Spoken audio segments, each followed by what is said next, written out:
Hello, and welcome to the first part of this, which well, I guess this is sort of just a rundown of what this game is, since apparently not a whole lot of people have heard of it. I actually haven't been able to find many decent videos on this on YouTube, just like the other set of videos I have up. Just turn down all the volume a bit here, because it is fairly loud. So, this is actually the first strategy game I ever played. It's pretty imbalanced overall. It's the successor to the Empire Earth games, which, in all fairness, had much better AI.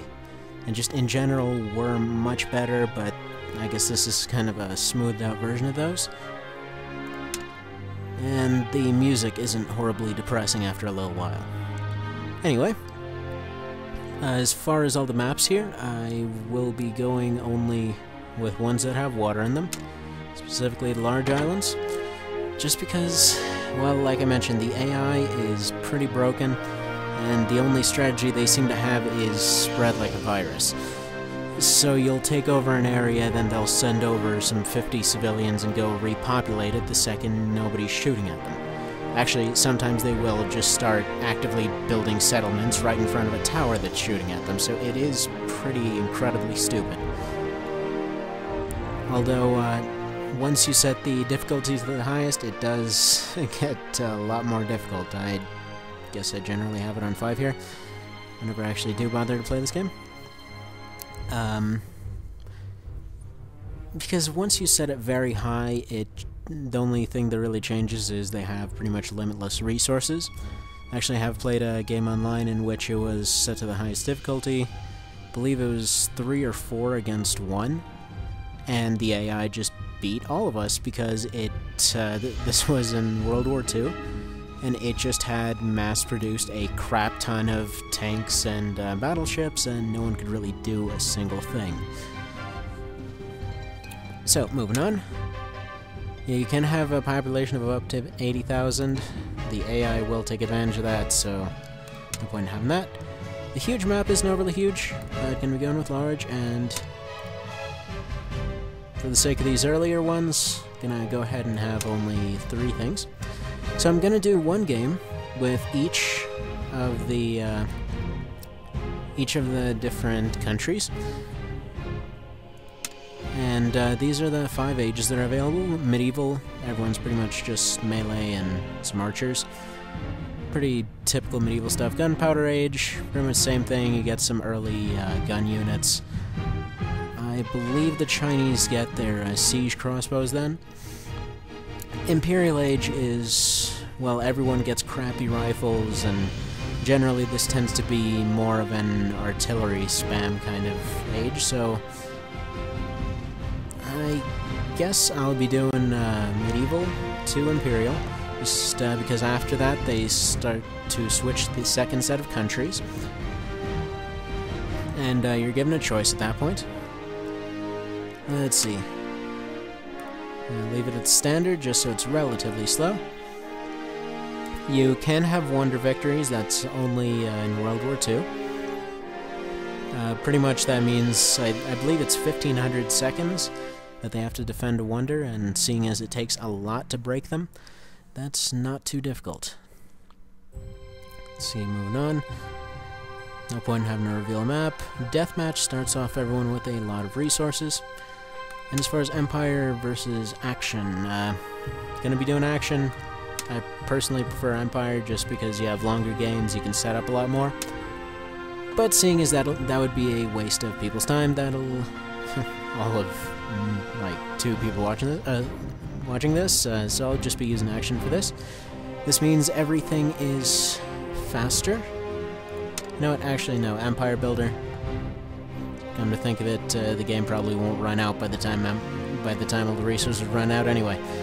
So, first one I'm going to be starting with is China. Personally, of the early ones, Korea is my favorite. I'll be saving that one for last.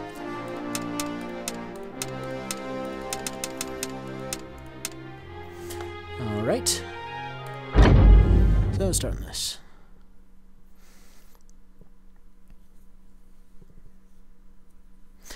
Now, despite being broken, one of the few things this game really had going for it was its scenario editor, and you could put together entire campaigns with this thing. It was pretty good, had a lot of detail to it. I mean, you didn't have to spend any time learning how to script things. It was basically a if this happens, then this happens kind of scenario. It was easy to use, and good overall. So, China starts off with 2 mobile cities. And also their peasants here are very, very cheap. Well, compared to the other ones, they're 50, you can get it reduced to 30, I believe. And later on, I might be thinking of something else. Might be thinking of Rise of Nations, actually. But anyways, in the long run, they're a lot cheaper. Very good. So they start off slowly. These cities can move around, like such. Kind of pseudo-decent graphics here.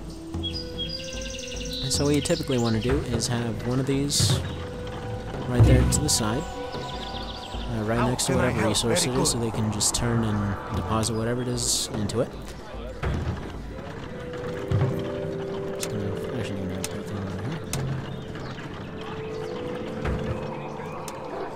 So yeah, these deplete pretty quickly.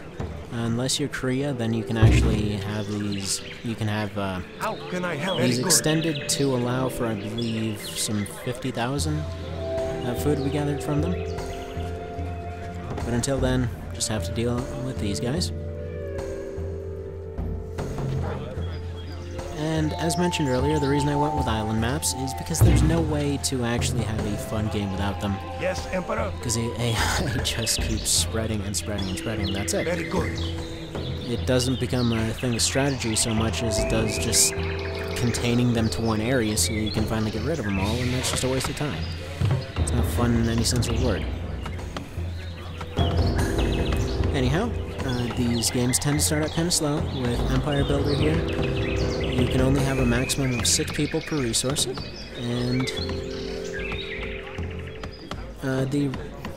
these 3 main resources here will primarily be used for most things. Gold's mainly for military type things and research. Very good.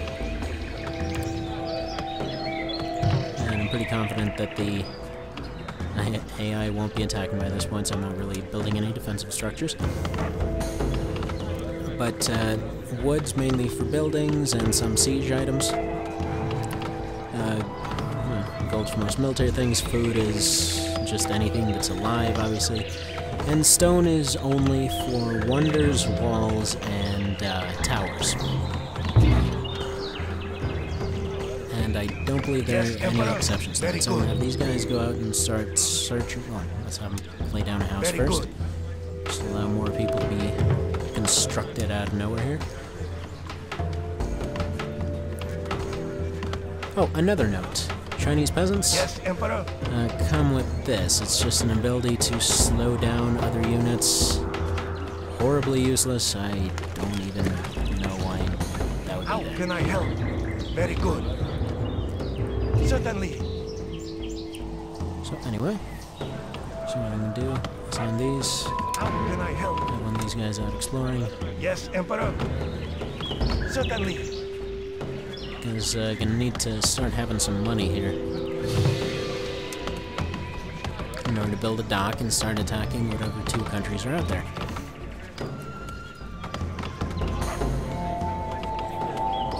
Another thing this game had going for it is the fact that it uses terrain fairly well. If you have hills, you can set up choke points on top of those hills, put some archers on top, and it works pretty well. Same thing with artillery. You know, you won't have infantry firing through mountains. And this definitely plays a bigger part as compared to some games like Rise of Nations, which is still pretty much my favorite RTS that's ever been made, but it didn't take as much of an advantage of all of those things that might be available, like mountains or whatnot. So, gonna move that over there in order to have it start taking advantage of these. And have some people start mining. And this first little settlement is starting up.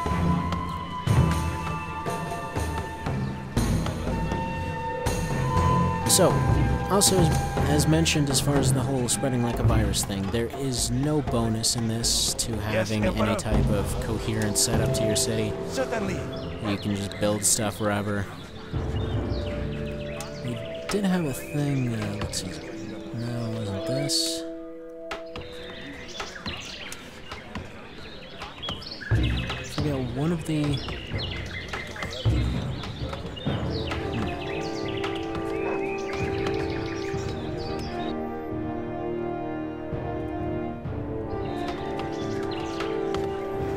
Yeah, one of the buttons here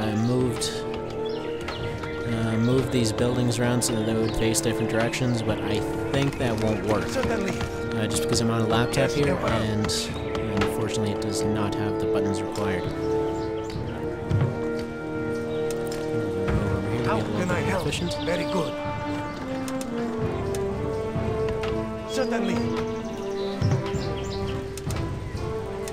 So while this does start pretty slow, it's faster in some games, and fighting generally starts within roughly 10 minutes. You'll oftentimes have somebody just rushing in randomly. How can I help? And if you're going for more of an economic than a military approach, it's oftentimes good to have a university up early so that you can buy a few perks to protect yourselves. In action, you only get one to use. In Empire Builder, which people almost never played online, you would be able to get 2 of them.